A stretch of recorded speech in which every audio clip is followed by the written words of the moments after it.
ফুলকপি দিয়ে আজকে হবে পকোড়া, দেখতে থাকো। ইন্টারেস্টিং ভিডিও হতে যাচ্ছে এবং এই শীতের মরশুমে সবাই অবশ্যই এটা ট্রাই করবে, ঠিক আছে? তো আমরা এটা দিয়ে আজকে পকোড়া বানাবো, তো দেখতে থাকো লাস্ট অবধি। এবং অনেক দিন পর যেহেতু ব্লগটা এসেছে, অবশ্যই লাস্ট অবধি দেখবে এবং ভিডিওটাকে অবশ্যই শেয়ার করবে।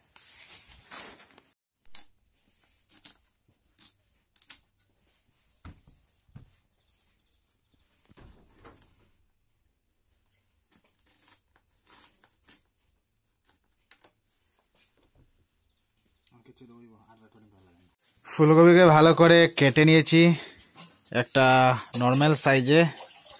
এখন এটিকে 5 মিনিটের জন্য গরম জলে সিদ্ধ করে নেব। তারপরে হবে কি কিছু জীবাণু এবং যে সারটা রয়েছে সব কিছু বেরিয়ে যাবে এবং তারপরে ক্রিস্পি হবে বা নরম থাকবে, ঠিক আছে?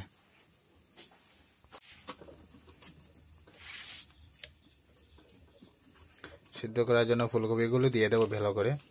তো বেশি সময় সিদ্ধ করবো না, আমরা সিদ্ধ করবো 5 মিনিটের মতো, মানে অল্প অল্প নরম হওয়ার জন্য, এবং যে জীবাণু আছে সেটিও বেরিয়ে যাবে এবং তারপর সেটা দিয়ে আমরা পকোড়া তৈরি করব, ঠিক আছে?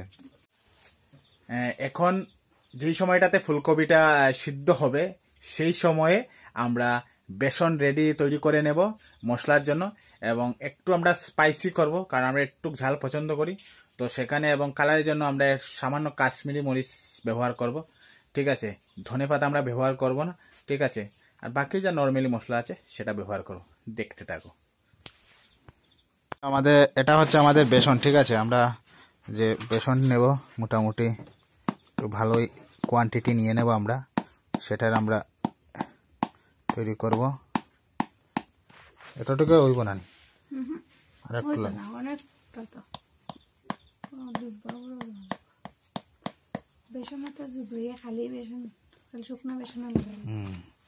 ঠিক আছে। এটার মধ্যে অল্প লবণ নিয়ে নেব আমরা।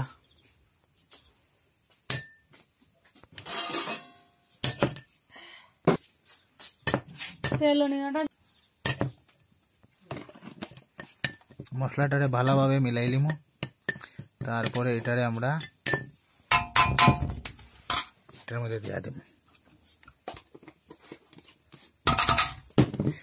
এবং এটারে ভালো টিকে মিক্স করতে লাগবো, ঠিক আছে?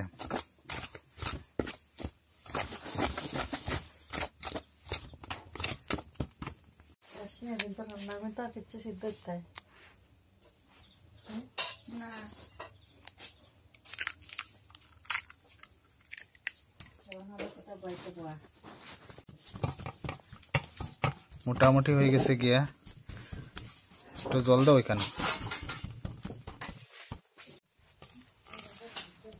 দাও দাও আরো দাও।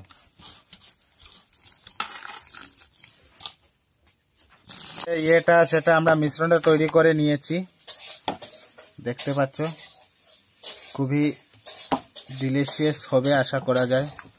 এখন আমরা ম্যারিনেট করার জন্য আমরা প্রায় 15-20 মিনিট আমরা রেখে দেবো, ঠিক আছে ভাবি? আমরা ফুলকপি সিদ্ধ হয়ে গেছে গিয়া, আর এই ফাঁকে আমাদের টিফিনের জন্য ম্যাগি তৈরি হয়ে গেছে, আর আমরা টিফিন এখন খাইমু। টিফিনের যিনি তৈরি করেছেন উনি এখন দূরে রয়েছেন, ঠিক আছে? লাইট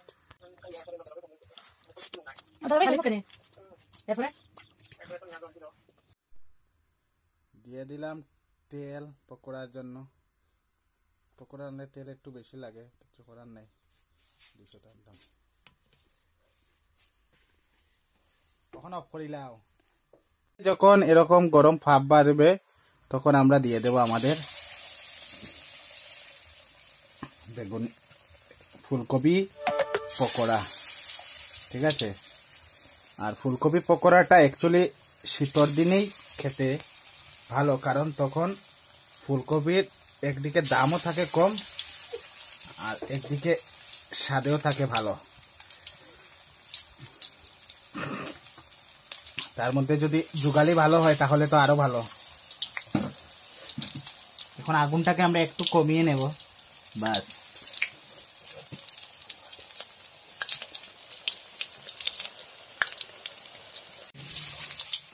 তো পকোড়া হয়ে যাচ্ছে রেডি। কারা কারা খাবেন চলে আসুন। ডাইল দিয়া আর বেগুনি ফুলকপি ভাজা, আর কিচ্ছু লাগে না, বাস। প্রথম ব্যাচের আমরা ফুলকপি পকোড়া নামিয়ে নিলাম, ঠিক আছে। একটু ঠান্ডা হলে চাট মশলা দিয়ে আমরা এটাকে পরিবেশন করব। রেডি হয়ে গেছে আমাদের ফুলকপির পকোড়া, যেটা এখন আমরা খাবো, ঠিক আছে। এই দেখুন গরম গরম পকোড়া, এখন আমরা খেয়ে নেব, বাস।